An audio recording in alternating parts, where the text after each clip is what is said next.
In February of 2017, a quiet town in Indiana became the center of one of the most disturbing and mysterious murder cases in modern American history. The town was called Delphi. Delphi was small, peaceful, and the kind of place where most people knew their neighbors. It was a rural community surrounded by forests, farmland, and narrow roads that stretched across the countryside. Nothing like a violent crime had ever shaken the town before. But on February 13th, everything changed. That day started like an ordinary winter afternoon for two teenage girls. Their names were Liberty German and Abigail Williams. Liberty, often called Libby, was 14 years old. She was energetic, curious, and loved taking photos and recording videos with her phone. Her family described her as creative and adventurous. Abigail, known as Abby, was 13 years old.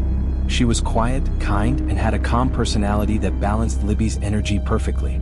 The two girls had been close friends for years. On that Monday afternoon, the girls had the day off from school. The weather was cold, but the sky was clear, and they decided to spend some time outside. Libby's older sister agreed to drop them off at a local hiking trail called the Monon High Bridge trail. The trail was popular among locals. It led through wooded areas and across an old abandoned railroad bridge that stretched high above a shallow creek. The bridge itself was over 70 feet tall and nearly 1,000 feet long. It was old, narrow, and slightly dangerous to walk across because many of the wooden planks were uneven. But for teenagers in Delphi, it was a familiar place to explore.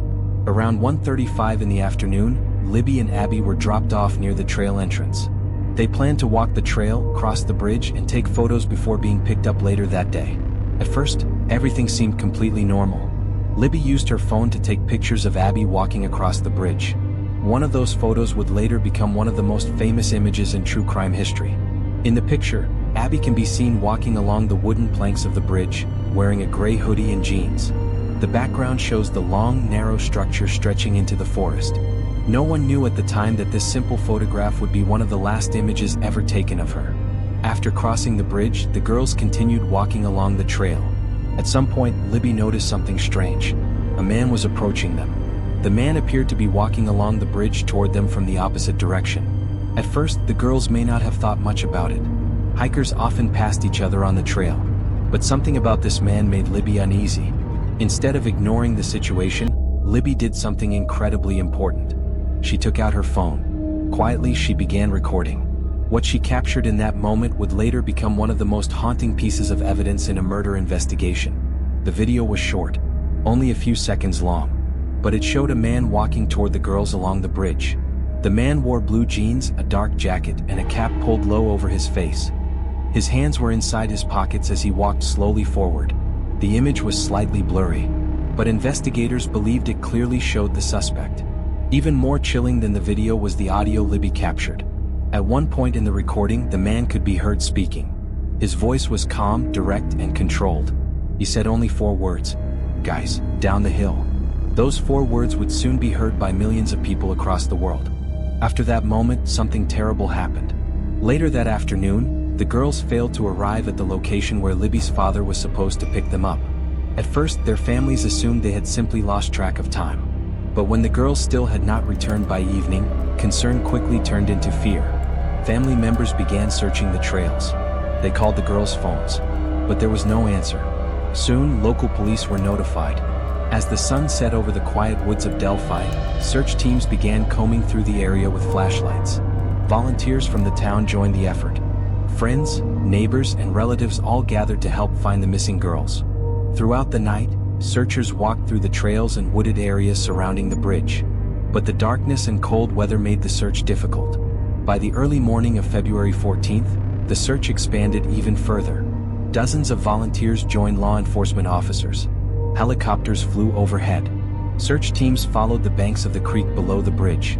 Then, shortly after noon, the worst possible discovery was made. About half a mile from the bridge, in a wooded area near the creek, searchers found the bodies of Liberty German and Abigail Williams. The entire town was shocked. A place that had always felt safe had suddenly become the site of a brutal double murder. Investigators immediately secured the area and began collecting evidence. But one crucial piece of evidence was already in their possession: Libby's phone. Before the attack, Libby had managed to capture both video and audio of the man believed to be responsible. It was an extraordinary act of awareness for a 14-year-old girl. Her decision to record that moment would give investigators their most important clue. Soon, police released a still image taken from the video. The image showed the suspect walking across the bridge. He became known by a name that people across the country would soon recognize: the Bridge Guy. Investigators hoped someone would recognize him. Someone had to know who he was. The police also released the short audio clip. "Guys, down the hill." The voice was clear enough to hear, but still not enough to identify. Within days, the case exploded across national news. Television networks aired the image repeatedly. Millions of people watched the video. The FBI joined the investigation. Tips began pouring in from across the country. People called in claiming they recognized the voice. Others believed they knew the man in the video. But the investigation quickly ran into a major problem. The image of the suspect was not clear enough to reveal his face. The audio clip was too short, and the area where the murders occurred had no surveillance cameras. The killer had left almost no trace. As weeks turned into months, the case became one of the most frustrating mysteries in American criminal history. The suspect had been seen. His voice had been recorded. Yet somehow, he had vanished without a name. For the families of Abby and Libby, the pain was unbearable. Two young girls had left home for a simple walk on a hiking trail. They had never come back. Meanwhile, somewhere out there, the man known only as Bridge Guy was still free. And investigators feared one thing more than anything else: that the killer might be watching the investigation unfold, knowing that he had almost gotten away with it. In the days following the murders of German and Abigail Williams, the small town of Delphi changed forever.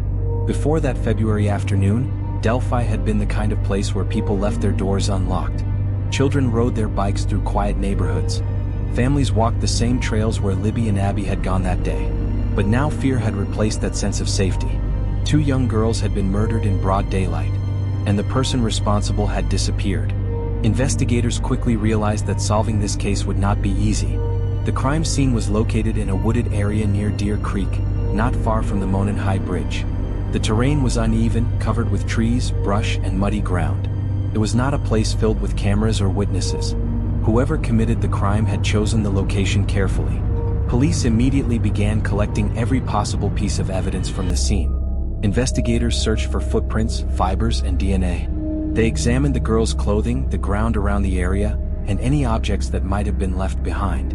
At the same time, detectives began interviewing people who had been on the trail that day. Several hikers reported seeing a man in the area around the time Libby and Abby had been walking across the bridge. Most of the witnesses described a man wearing a dark jacket and blue jeans. Some said he appeared to be walking alone. Others said he kept his head down and avoided eye contact. But the descriptions were not detailed enough to identify him clearly. The most valuable evidence still remained the video and audio captured by Libby's phone. Investigators carefully analyzed the recording frame by frame. The man's clothing could be seen clearly enough: a blue jacket, jeans, a hat or hood covering his head, his hands inside his pockets as he walked across the bridge. But his face was partially hidden by shadows and the angle of the camera. Still, police believed someone might recognize him. On February 15th, investigators released the first image of the suspect to the public. The photo showed the man walking on the bridge. His figure was slightly blurry, but his clothing and posture were visible. Police asked the public for help. They urged anyone who recognized the man to come forward. Soon tips began pouring in. Within the first few days, hundreds of people contacted authorities. Some believed the man looked like a coworker. Others believed the voice in the audio sounded like someone they knew. But none of the tips led to an arrest.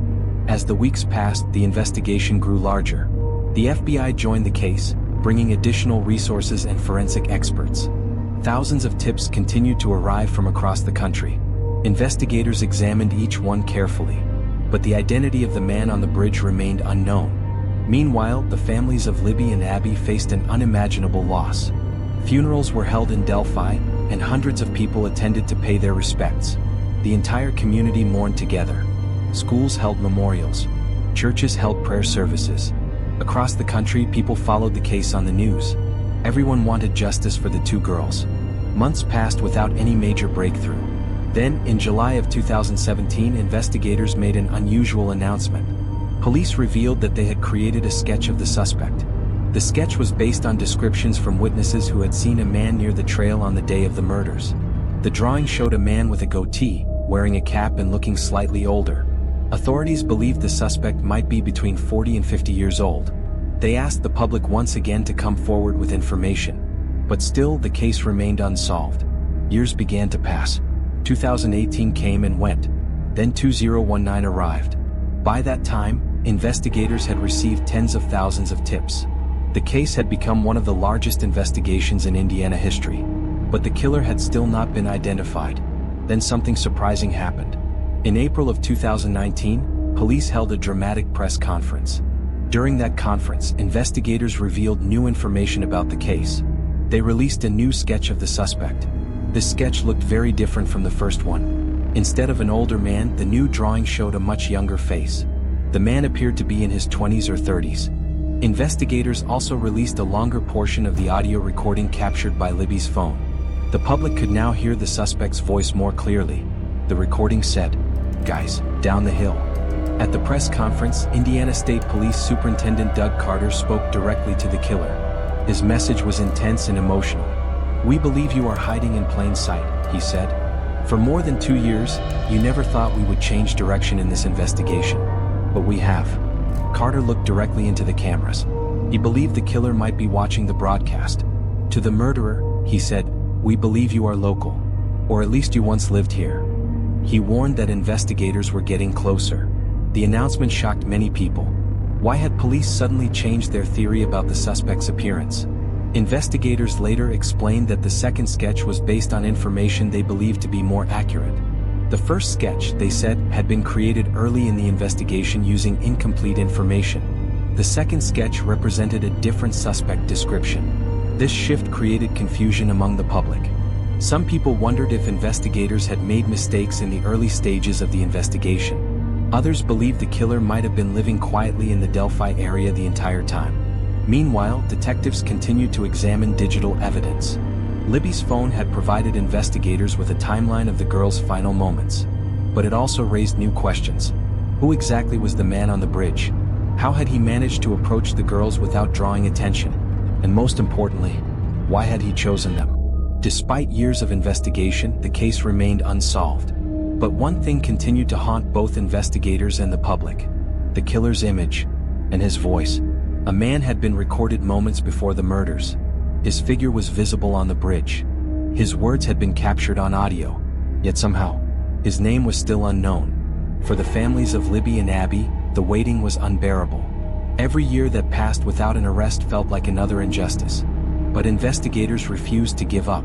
Behind the scenes, detectives continued working the case, reviewing evidence, re-examining old tips, searching for the one clue that might finally reveal the identity of the man known only as Bridge Guy.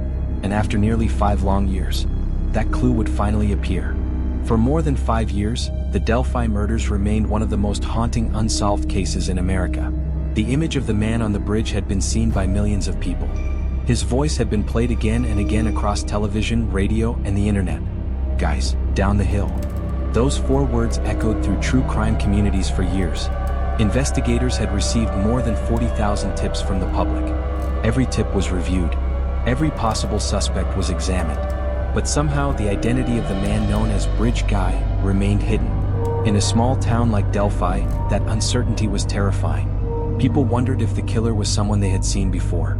A neighbor, a coworker, someone standing in line at the grocery store. Police had said many times that they believed the killer was local, someone familiar with the trails, someone who understood the area well enough to escape without being seen. But as the years passed, hope for answers slowly began to fade. Then, in October of 2022, something unexpected happened. Police quietly arrested a man named Richard Allen. Richard Allen was 50 years old. He lived in Delphi. And perhaps the most shocking detail of all, he had lived less than 3 miles from the Monon High Bridge.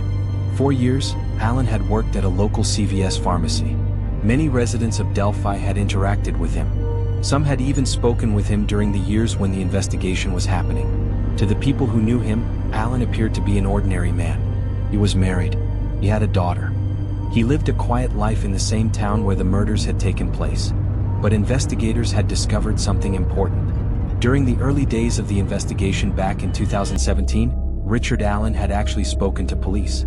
At the time, Allen told investigators that he had been on the Monon High Bridge trail on the day of the murders. He admitted that he had gone there to walk and enjoy the scenery, but he claimed that he had left before the girls arrived. Because he had come forward voluntarily, investigators did not initially consider him a primary suspect. His statement was recorded, but as thousands of other tips flooded into the investigation, his name faded into the background. For years, no one realized how important that early statement might become. Then, sometime in 2022, investigators began reviewing old evidence again. Fresh eyes looked at the case files. Detectives re-examined witness statements and timelines. One detail stood out. Several witnesses had reported seeing a man on the trail wearing clothing similar to the man in Libby's video. Blue jeans, a dark jacket, a hat. And some of those witnesses had described the man as being in the same location where Richard Allen had said he had been walking. Investigators decided to take a closer look. They obtained a search warrant for Allen's home. During the search, detectives discovered something extremely important: a firearm. More specifically, a pistol. Ballistics experts later examined an unspent cartridge that had been found near the crime scene back in 2017. The cartridge had been recovered between the bodies of the girls. At the time, investigators believed it may have been connected to the killer, but they had not yet been able to match it to a specific weapon. Now they had something new to test. Experts compared the cartridge from the crime scene with Allen's gun. The results were significant. Investigators believed the cartridge had been cycled through Allen's firearm. This meant the bullet had likely been loaded into and ejected from that specific gun. It was a major piece of evidence. Suddenly, the quiet man who had lived in Delphi for years became the central suspect in the case. On October 26, 2022, Richard Allen was arrested and charged with the murders of Liberty German and Abigail Williams. The announcement shocked the town. For years, people had wondered if the killer was hiding in plain sight. Now it seemed that he had been. Some residents of Delphi were stunned. Others were angry. How could someone living among them have committed such a horrific crime? Even more disturbing was the possibility that Allen had followed the investigation just like everyone else. He had likely seen the image of Bridge Guy on the news. He had probably heard the audio recording. And all that time he had continued living his life quietly. After his arrest, investigators continued gathering evidence. Court documents revealed new details about the day of the murders. Witnesses had reported seeing a man on the trail who matched Allen's appearance. Some said he looked similar to the figure in Libby's video. Others said his clothing matched what the suspect had been wearing. Investigators also examined Allen's own statements. During interviews, Allen admitted that he had been on the trail that day, but he denied any involvement in the murders. Despite the evidence, Allen maintained that he was innocent. The case moved forward slowly through the legal system. Because of the intense public attention surrounding the investigation, the trial process became complicated. Attorneys argued about evidence. Court hearings were held behind closed doors. And the families of Abby and Libby continued waiting for justice. For them, the pain of that February day had never truly gone away. 5 years had passed, but the memories were still fresh. The image of Abby walking across the bridge. The last photo taken by Libby's phone. The haunting voice saying, "Guys, down the hill." Those moments had become frozen in time. Yet there was one detail that investigators never forgot. The bravery of a 14-year-old girl. In the final moments before the attack, Libby had sensed something was wrong. Instead of panicking, she had taken out her phone and started recording. That small decision had changed everything. Without that video, investigators might never have known what the killer looked like. Without the audio recording, the suspect's voice would never have been heard. Libby's actions had provided the most important clues in the entire case. Many investigators later said that her courage helped bring them closer to the truth. Today, the Delphi murders remain one of the most tragic crimes in Indiana history. 2 young girls had gone for a simple walk on a winter afternoon. They had trusted the world around them. But in those quiet woods, they encountered someone capable of terrible violence. Their story has since reached millions of people across the world, not only as a crime investigation, but as a reminder of something powerful. Sometimes the smallest actions can make the biggest difference. In the darkest moment of her life, Liberty German found the courage to press record. And because of that, the voice of the killer was captured forever. A voice that investigators would never stop trying to identify. A voice that would eventually lead them back to a man who had lived quietly in the same town all along. A man who, for years, had blended into everyday life. Until the investigation finally caught up with him. And when it did, the mystery of the Delphi murders finally began to unravel.